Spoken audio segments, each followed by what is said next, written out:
მოგესალმებით მეგობრებო, სააღდგომო ჭიქით, გილოცავთ აღდგომის ბრწყინვალე დღესასწაულს, მრავალს დაესწარი და სულ გახარებულები და ბედნიერი ყოფილიყავით. ახლა კი რა მოხდა უნგრეთში? ბევრმა თქვა, ვაიმე, ტრამპს დაერხა, მისმა კანდიდატმა წააგო, აიმე, უიმე და სინამდვილეში არაფერიც არ დაერხა. ტრამპს ძალიანაც კარგად აწყობს, გამარჯვებული მადი არის. სათავეში მოსვლა, იმიტომ რომ მასავით კონსერვატორია, მასავით ანტირუსული განწყობა აქვს და მასავით არის ანტიმიგრაციული პოლიტიკის გამტარებელი. ეხლა ნახეთ. ეხლა ორბანი როდ მაგარი ტრაკის მოთამაშე კაცი იყო, ეს ყველამ ძალიან კარგად ვიცით და ბევრი ლიდერი იყენებდა ამას სათავისოდ. კაცო, რა შორს მიდიხარ? ვიქტორ ორბანი იყო მიხეილ სააკაშვილის საუკეთესო მეგობარი. მიხეილ სააკაშვილი ძალიან ამაყობდა მასთან მეგობრობით, არ ვიცი რა დაწერა მის წაგებასთან დაკავშირებით, არ ვადევნებ თვალყურს მიშას ფეიძს, იმიტომ რომ ხანდახან ნერვები მიშლება.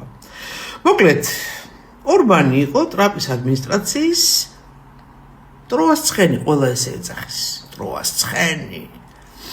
ცხენი ევროპასა და ევროკავშირში. მისი მეშვეობით ტრამპი ცდილობდა და აკეთებდა ისე, რომ დებდა სტრატეგიებს ევროპის საწინააღმდეგოდ. ჩვენ ხომ ნახეთ და დავწუდეთ იმაში, რომ ევროპა რუსეთის ხარეს დგას, გინდა არ გინდა. დამოკიდებულია ამ ნავთობპროდუქტების გამო და რა ქნას, ხო? და ამ შემთხვევაში ჩემო კარგებო, ეხა უნდა შევწყვიტოთ, თორემ მე ბოლომდე ვეღარ იმას ისავს.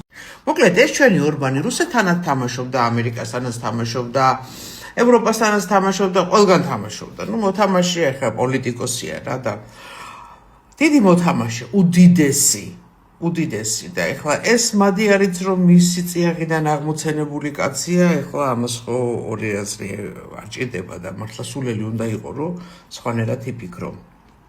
ის რუსეთთან თამაშობდა და დაინახა რა ამ ჭკვიანმა კაცმა, რომ ბაიდენის ადმინისტრაციამ რუსეთს ხელი შეუწყო და დემოკრატიულმა პარტიამ რუსეთს ხელი შეუწყო ამერიკის დემოკრატია, რომ შეჭრილიყო უკრაინაში და დაინახა, რომ უკრაინის ხელისუფლებაც ბაიდენის მხარეს თამაშობდა და მიხვდა ეს კაცი, რომ ბიჭო, ესენი რა დღეში არიან. ეხა ევროპა რო ტრაქს უკიცინებს რუსეთს, ჩვენც ძალიან კარგად ვიცით 2027 წლამდე დანია, ავსტრია, საფრანგეთი ენერგომატარებლებს ყიდულობს ნავთობს, გაზს, ასე შემდეგ რუსეთისგან. ეს ყველაფერი გადის უკრაინის გზით და უკრაინა ვალდებული იყო რომ გაეტარებინა ეს ყველაფერი, ხო ვიცით ეს, ხო? ამიტომ კაცმა შეხედა ეს ყიდულობს, ამას პრობლემა არა. მე რატო არ უნდა ვიყიდო და ძალიანაც კარგად ყიდულობდა თავისი ქვეყნისთვის რუსულ ენერგომატარებლებს. ახლა ტრამპს ძალიან კარგად აწყობდა ამათი მეგობრობა პუტინის და ორბანის, იმიტომ რომ ორბანის ენითა და საშუალებით ტროას ცხენი ხო არის? აძლევდა სხვადასხვა ტიპის დეზინფორმაციას, იღებდა ინფორმაციას, ასე შემდეგ.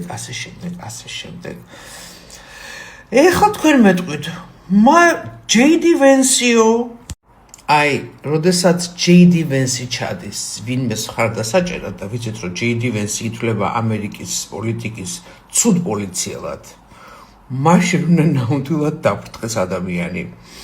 სულაც არ იყო ეს კარგი ორბანისთვის და ეს შესაძლებელია და ეჭვი გვაქვს, რომ სპეციალურადაც კი იყო მოწყობილი, რომ ორბანს არ გაემარჯვა, ოღონდ არავის არ უთხრათ. ეს ძალიან შიდა ინფორმაცია და თქვენ იცით, რომ ეს შიდა ინფორმაციებს მე ვფლობ. ასე რომ დაძღნარდით პოზიცია და ოპოზიცია, ყველაფერი ზუსტად ისე მიდის მსოფლიოში, როგორც დონალდ ტრამპს სურს და ცოტა ხანში საქართველოსაც მოადგება და აბა დაიწყეთ ახლა ფაცი-ფუცი.